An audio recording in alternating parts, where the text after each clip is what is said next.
what is quote unquote real strategy? I'm a big believer that strategy is a really powerful leadership tool for driving execution. For the purposes of this podcast, by execution, I mean, performance, results, value, all of those good things.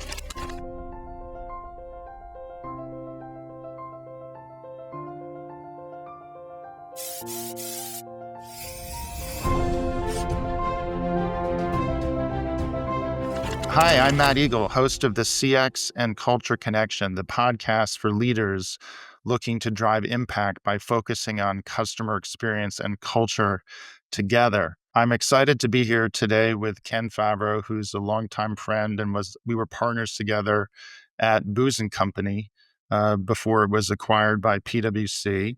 Always enjoyed teaming with Ken and consider him a friend and mentor. And thanks for being on the podcast, Ken.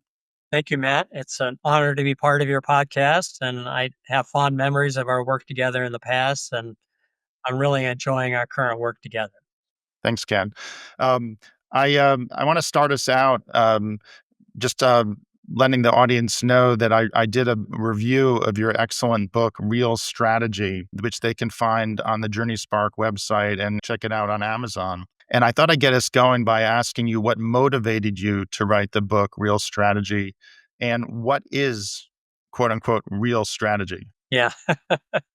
All right. Well, I'm a big believer that strategy is a really powerful leadership tool for driving execution.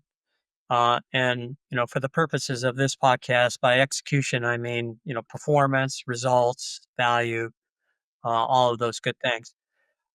But I also believe that the power of strategy has been diluted over time by conceptions or sloppy conceptions of what it actually is and what it's for. So I wrote the book to help leaders return strategy to its rightful place as one of the most powerful tools it has to drive execution. Um, I have a two-part answer to the why real strategy. Part one is that in my mind, real strategy is the answers to three questions. Who should be our target market? Why should customers in that market choose us? You could call that your value proposition.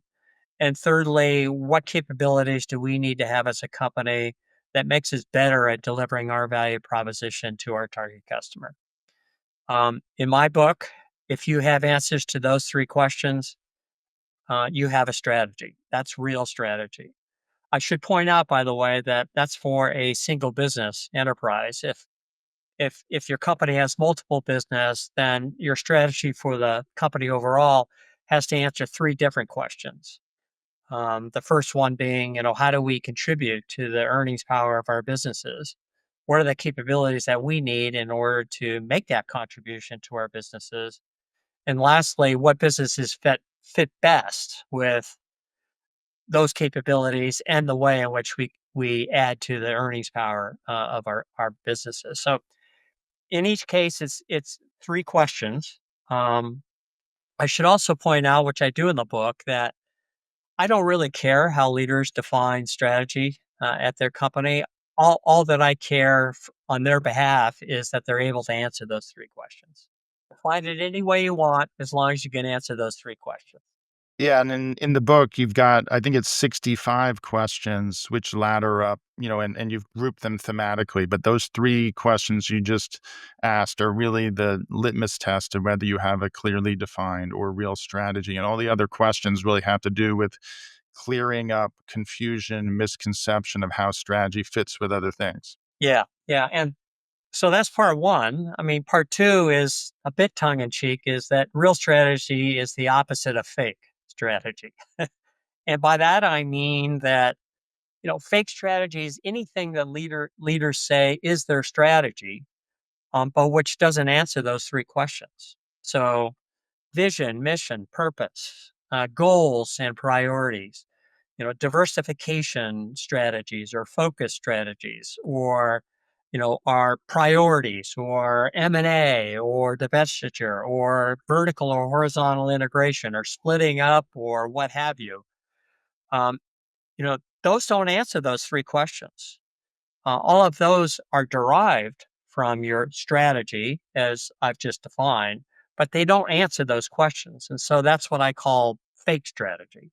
If you go back to the 3 questions, like, which basically the who, why, and what type questions, um, if you can't get those right, you can spin a lot as a business, and you point out in the book, that their organizations can waste a lot of energy, and also not tap into the full energy and contributions of their employees if they don't have clarity on those questions.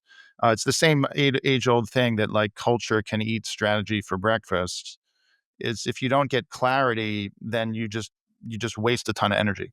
Yeah. Well, I hope we get to that culture thing later in the conversation. But you're right. And to be honest, I don't really know how we lost sight of the fact that strategy should be about your who, why, and what. I think part of it is that somehow the word strategy got elevated to meaning all things that are important. So we talk about strategic this and strategic that, and we talk about growth strategy, we talk about AI strategy, we talk about global strategy, and I think it kind of it made the word not no longer mean anything. It really should just mean as simple as, which is not they're not easy questions to answer, and they're constantly changing, but it's as simple as your who, why, and what. I started out as a strategist myself, and like most partners at Booz& and Company, I developed other areas of expertise which allow me to kinda help drive impact beyond the upfront strategy. So for me, what that meant was organizational design, organizational change, culture, how to help bring the strategy to life through the behaviors and mindsets and networks and skills in the organization through culture. And a lot of that was because of digital transformation, because that entailed a lot of change at companies. So I got really drawn to culture and organization. What were some of the things that, and when you've done a lot of work in marketing and in analytics. What are some of the other areas that you've gone deeper? I agree that you need those 3 questions right up front. If you don't get those questions right up front, everything that follows is can be diluted. Yeah. So, in my past, I've done a lot of work on organizational design and management systems, which, um, with the objective of making your organization and your management processes more effective at two things. One is creating and maintaining a great strategy, and the other one is implementing and executing that great strategy. But if you're not clear on what you mean by strategy, that's really difficult um, to do that. And one another thing that really compelled me to write that book is my experience working with management teams. I always like to say, okay, write down on a piece of paper what you mean when you use the word strategy. So, in a typical management team, there's somewhere between, I don't know, 6 to 10 executives.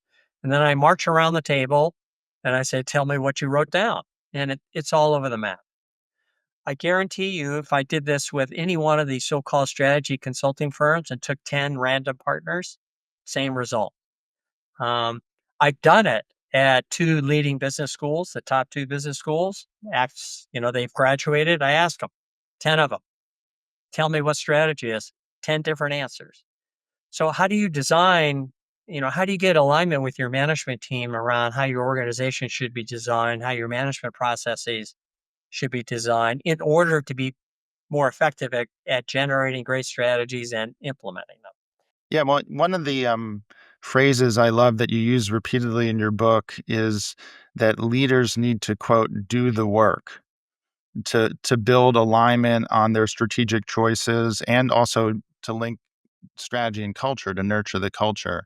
What do you mean by do the work? Because you're talking about it now about getting clarity of definitions and having the leaders collaborate on the strategy process itself.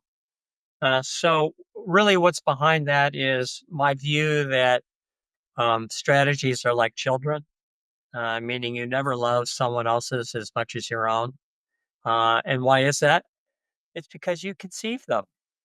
Uh, And doing the work means conceiving your own strategy rather than reviewing and approving someone else's work, whether that's the strategy team's work or whether it's a third party consultant's work. Um, if they come up with the strategy and you're just there to review and approve it, you will never own it. You just will never own someone else's work as much as your own. And that's what I really mean when I say you gotta roll up the sleeves, dig in, and do the work yourself. Meaning you as a team need to come together and say, what are our answers to these three questions?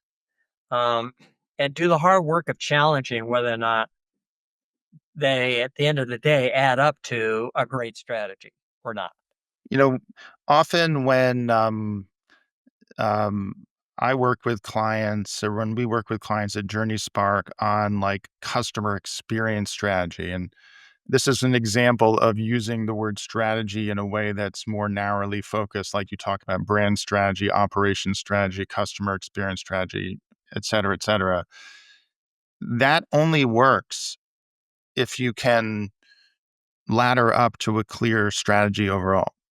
If there's no clarity on the strategy and you go try to do a customer experience strategy, you end up creating tension because you end up with multiple views of what that customer experience strategy should be. It exposes the lack of clarity and the overall strategy. The same thing's true when you work on culture, which really brings to life the mission, vision, and purpose and values. And then you're translating that into behaviors. And if you don't have clarity on what the strategy and the purpose of the organization are, then it's really hard to get alignment on the right behaviors. Yeah, so I totally agree that, you work a lot in customer experience. I work a lot in brand. We've talked a lot about how, in some respects, they're two sides of a coin. And a lot of what we do at BERA, and I think probably what you do a lot at Journey Spark is alignment between the business strategy and the brand strategy in BERA's case, and the alignment between customer experience, quote unquote, strategy and business strategy.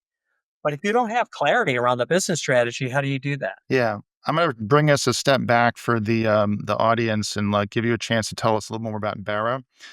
Ken wears multiple hats. He's an advisor, does consulting work, also is a strategic advisor to Barra, chief strategy officer. About tell us a little more about what Barra is, how you got involved there, and maybe we can talk a little bit about some of the, like you said, the intersections of brand and CX that we've been collaborating on. Yeah, so BERA describes itself as helping its clients and its customers bridge two gaps: the gap between marketing and finance, and the gap between, let's call it, brand strategy. I don't necessarily like that term. We'll come back to that at the end, maybe, and business strategy. As you said just a minute ago, you got marketing over here and finance over here, and sometimes they're not really aligned all that well. And the same with brand and business strategy. They're operating almost independently of each other. Um, but BERA is very good at connecting the impact that your brand has on your uh, uh, business outcomes, and also connecting the emotions that consumers have or that people have towards your brand, and therefore the impact that that has on your business outcomes.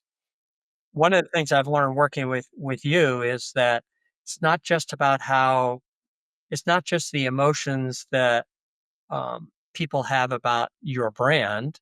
It's also about the emotions that your brand invokes in them, how it makes them feel. It's not just about how people feel about your brand. It's also how your brand makes them feel. Um, and what BERA does is measure that. It measures those emotions so that you can manage them. Barra, I love the kind of the Barra score, um, and which has underneath it, I think it's like 100 attributes, 100 different data elements that you can score different things around the not just the functional benefits of the brand, but the emotion, the connection to purpose, the experiences that you're delivering. and really quantify and benchmark how you're doing and how that contributes to really measurable things like your brand equity, to loyalty, to really other metrics, other business outcomes, which allows brand and finance to talk the same language. Yeah, we BERA define brand equity, that term, or brand strength, or brand health, whatever phrase, as the strength of the emotional connection that consumers have to it because of how they feel about it, or because of how it makes them feel. Um, so we talk about, people have love for brands. People really do love brands, and there people also hate brands, and people are indifferent to brands. There's actual really cool brain science that like people have looked at what parts of the brain light up, and some brands activate the same parts of the brain as friendship and love. Right? Exactly.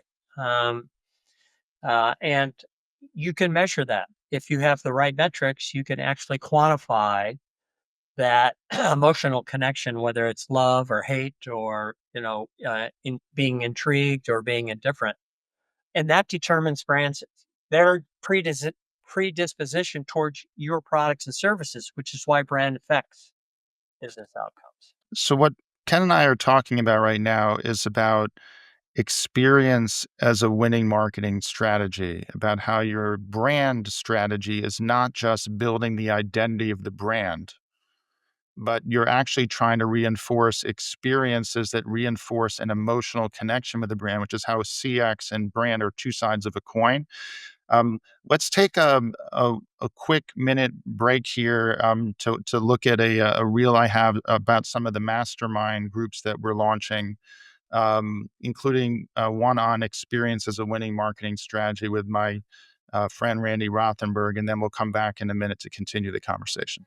Allow me to briefly interrupt the podcast to share an invitation for you to join one of our mastermind groups. These groups are for leaders building out the CX function at their organization. They are for culture champions looking to develop and sustain behaviors that bring their organization's mission, vision, purpose, and values to life. I'm excited to team with Randy Rothenberg, former CEO of the IAB, on a mastermind group focused on experience as a winning marketing strategy. I'm teaming with Tamar Cohen, who has led CX and EX teams at Zoetis and Travelers, on another group focused on CX EX alignment, and with Greg Kilstrom, host of the Agile Brand podcast, on a group focused on building a self-funding growth flywheel. Each group meets monthly for 90 minutes. Members receive a coaching hour each month and can attend quarterly workshops. Go to JourneySpark's website for more information. Please DM me on LinkedIn with any questions. Now, let's get back to the podcast. And so we were just chatting about the BERA score and some of the analytics you enable around emotion, around attributes of the brand, and about how that drives real um, uh, business value. What are some of the ways that companies are using the data and insights that BERA provides? Um, Maybe one of the most powerful ways is in targeting their media. So there's a lot of data and analytics now that we have, which can prove that, um, first of all, it can identify within your target market which segments of that market are open to your brand, and which segments of that market are closed to your brand. No matter what you do, they're just never going to be predisposed to buying your products and services. Uh, and and you can figure that out by measuring the equity of your brand with everybody in your target audience and grouping them into the opens and the closed. And then you target your media towards the opens and you suppress your media towards the closed. And boom, you have increased the effectiveness of your marketing by, at least twice. So, For the audience, if you want to go back and look at some past episodes that are related to the topic that Ken and I are talking about right now, I would recommend the episodes with Joel Rubinson and Greg Stewart from MMA Global, the Marketing Association, talking about brand favorability and targeting the movable middle. What Ken's talking about right now are data sets that allow you to target these people who are open to your brand, to do the analytics for for targeting the right audience, and then be able to measure the impact on your BERA scores on the other end of the campaign. And by the way, we have a partnership with MMA where we are bringing the data and analytics that to help companies out there activate the whole concept of favorability and movable middles. Ken, one of the things that I think is really fascinating about the BERA data is the way you allow kind of teasing apart different strengths of the brand, like how well the consumers connect with the brand purpose, or how much they connect with different aspects of the experience. And you can also identify how those things go above and beyond the functional benefits the brand provides. What's the role of purpose, and other elements here? The four core metrics that BERA measures for brand are familiarity, regard, meaning, uniqueness. And we didn't just choose those out of thin air. We chose them based on a at variable study to figure out which attributes of a brand are um, most indicative of its ability to drive business outcomes. And if you think about it, familiarity, regard, meaning, uniqueness, they kind of add up to how you feel about a brand and how it makes you feel about a brand. But beyond that, we then ask the question, what drives those four metrics? And this is what I think you're alluding to. And so we measure a whole battery of what we call positioning attributes, and they kind of fall into four categories.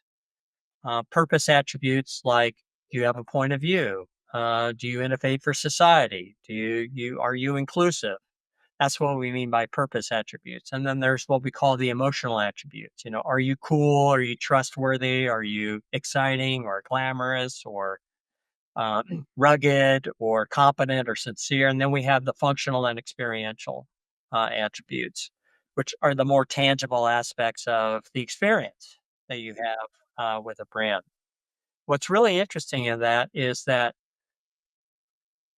different brands and different categories, those attributes matter differently.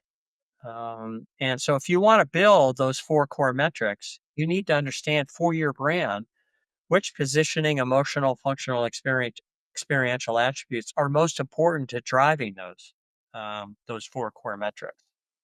One thing that I've found in my own work, um, really with personas and journeys, and then helping evolve the customer listening to create continuous improvement efforts around investments and experience and brand, um, is that it's helpful right up front to get clarity on how do you want to make the customer feel. If you understand the emotions you want them to feel about themselves, like you were saying, not just how they would describe the brand, but what emotions does the brand evoke in them?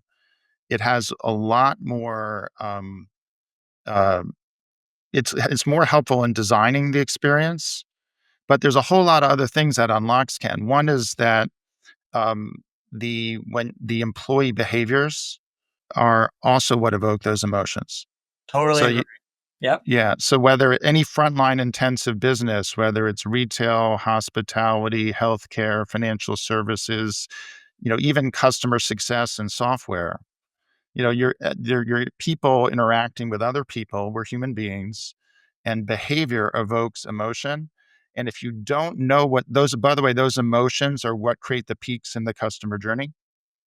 And when you're designing a digital experience, you're also trying to evoke emotion. And there's a whole set of challenges around delivering expertise, delivering relationships, delivering trust in a digital experience, which are evoking emotions without a human being involved. If you have a purely digital experience, it's actually hard to deliver that emotional connection without a human being in the loop. How do you think about the BERA data signals as helping create a continuous improvement loop against some of these insights? So let me give you a really interesting case example of this. So one of Barrow's customers is a ride sharing app. So it's a two-sided business. It's passengers and it's drivers, and the company has to appeal to both. And so we've helped them understand what their brand equity is with drivers and with passengers, to identify what passengers think about the brand and what they really care about in terms of their experience with the brand, and ditto for the drivers. And what we found is that there's some overlap, there's not perfect overlap, But the way they're using it now is for the drivers, they are selecting drivers based on can they exhibit the attributes that passengers really want from their experience with that particular service. And then they train them on what there's 5 attributes, train them on how to live those attributes um, in the experience that the driver is giving to their passenger. So they're using brand metrics, as you like, if you like, to both to design and implement the customer experience that they want their passengers to have with their drivers. Yeah, I really love where you're going with this, Ken, or what you've already been doing with this. This is a real world example.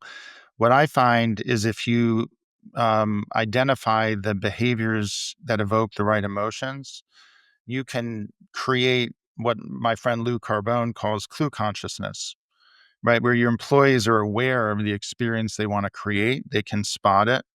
And then what you're really doing in building a cultural movement is raising awareness of the behaviors you want, getting people to be able to spot when they can practice them, and then being very intentional about the change management approaches you use to activate those behaviors, whether that's your hiring, your learning and development, your feedback mechanisms, your performance management, the rituals, symbolic acts, all of the above, but also your customer listening and ongoing insights create a feedback loop then. And what I love about BERA is that it's a complement to things like Qualtrics or Medallia or Quantum to measure digital engagement. You're basically providing a way to create really actionable metrics that enable this continuous improvement loop, not just in the brand advertising, but in the employee behaviors. Yeah, and we have an always on data gathering capabilities such that we're able to measure week to week, month to month, quarter to quarter, what's going on with your brand, which in many respects is just a mirror image of the experience that customers are having. And just a kind of a piece of data for the audience that I'm sure you'll have more to add to. When I've looked at the BERA data, um, it's more predictive of business outcomes than things like NPS. Yeah, by design, I should say. I alluded to this a minute or so ago, which we did a few years ago. We did a multivariate analysis to try to figure out what are the measures of a brand that make your measure of brand most predictive of its impact on business? So NPS explains about 48% of the variability of a brand performance.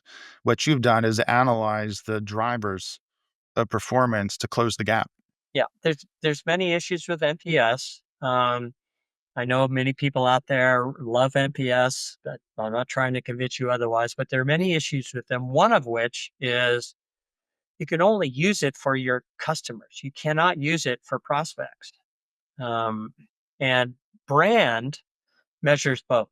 It measures the predisposition of your customers towards your products and services, as well as the predisposition of customers in your target market, or I should say consumers in your target market that are not yet your customers. Well, a lot of what you were talking about a minute ago of more continuous insights, you know, um, you know, Fred and others who built the NPS system will be the first to tell you NPS is not meant to be the sole thing you look at, and that you're supposed to look at other sources of insights and understand the drivers of it. So it is a directional metric that enables other things. It's useful, but not enough on its own. And what we're talking about is the things to do around it, beyond it, whether it's NPS or customer sat or customer effort.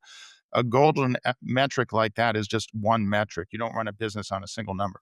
I mean, we've run lots of analyses for our customers to see whether NPS is predictive of their business. It never is, and that's because it's really it's not to measure. That's not its purpose. Its purpose is not if I improve our NPS, our business will do this. It's really a measure to help you evaluate something narrow. Like I just had a conversation with your service representative. I get a survey. How, how likely are you to recommend this service agent? That's feedback for the service agent. But there are many other things that determine whether or not I buy this company's products and services that go way beyond. Well, and also, I mean, NPS is a measure of advocacy. It's not a holistic measure of the brand. Yeah, It's really measuring a piece of your brand, the advocacy. yeah, It doesn't, and it's actually not the right instrument if you want to measure emotional connection with the brand overall. It's actually, that's what BERA is doing. What NPS measures is advocacy about the brand. correct, correct.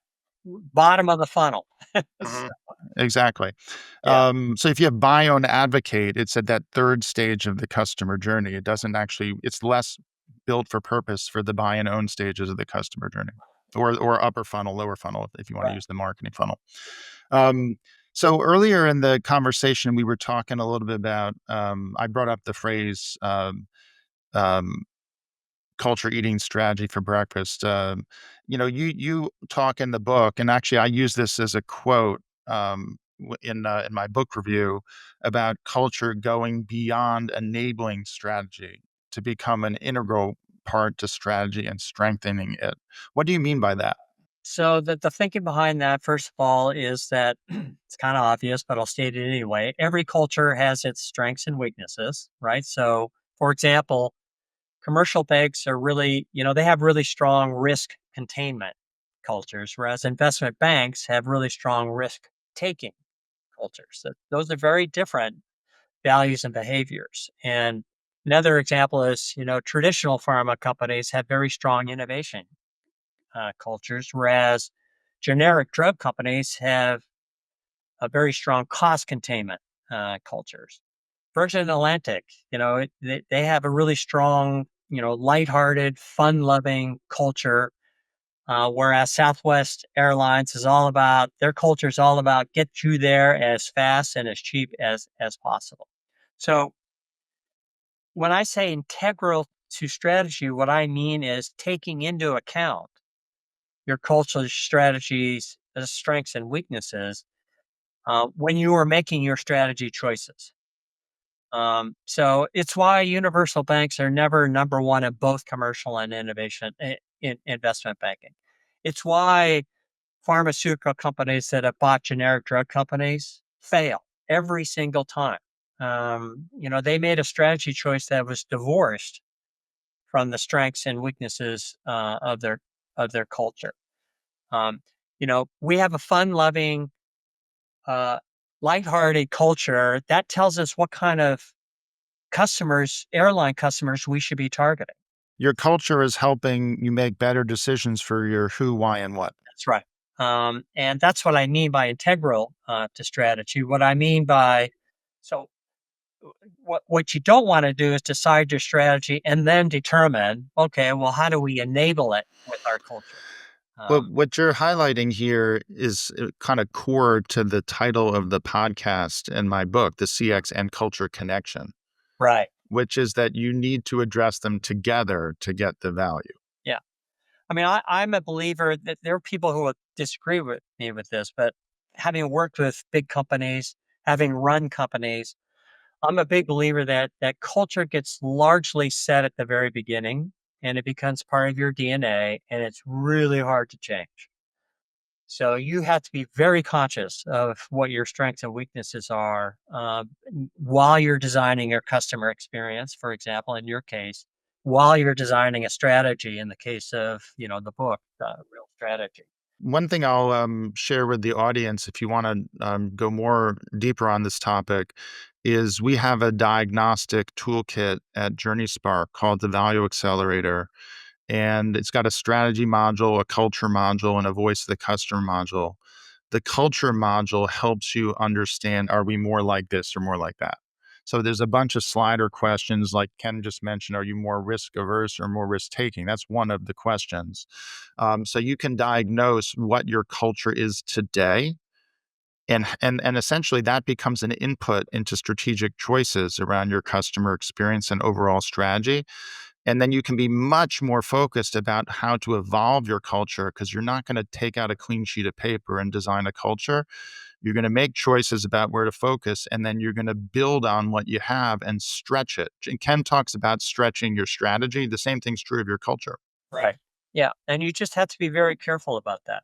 Um, it takes years to build a strong culture, and it takes years to change your culture. So it can be very impractical to think, okay, I'm going to go with this strategy, and it means that I have to change my culture in this way.